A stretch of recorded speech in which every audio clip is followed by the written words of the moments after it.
Čia mano augintinė jo, bet netgi ne augintinė, neteisingai pasakiau, čia yra mano draugė, vardu Bonnie.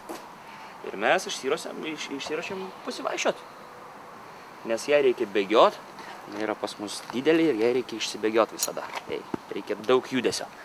Jai yra dabar 4 metukai bus šiais metais. Valgom nemažai, nes, na, patys matot, koksai pas mus yra ūgis, koksai yra pas mus svoris, jinai sveria, na, gal 15 kg mažiau negu aš, jis sveria kažkur apie 60 kg, todėl suvalgo nemažai, maždaug kaip suaugęs žmogus suvalgo.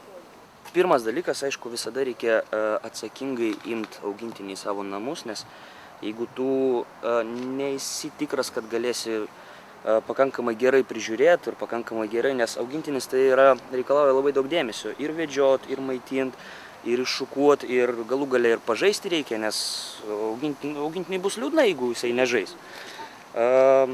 Dėl to reikia visada 7 kartus pagalvoti prieš imant augintinį į savo namus. Ir be jokios abejonės, kaip aš jau ir sakiau, prižiūrėti reikia labai gerai ir, na, be jokios abejonės reikia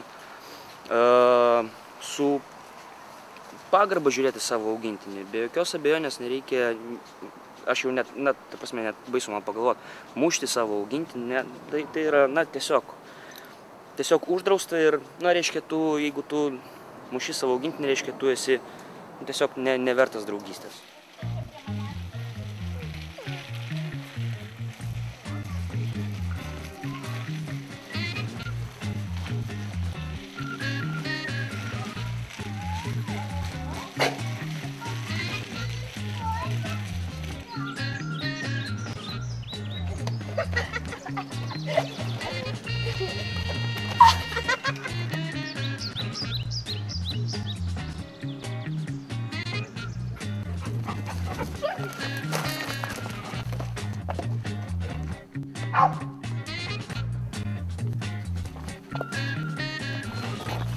Ačiū. Prašau.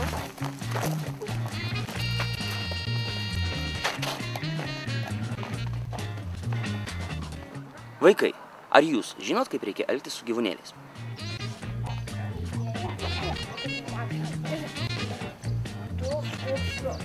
Nesikiškite į gyvūnų žaidimus, neatiminėkite žaislų. Nebeiginkite skirti besiprašančius šunis. Nesiartink prie namą ir kiemą saugančio šuns.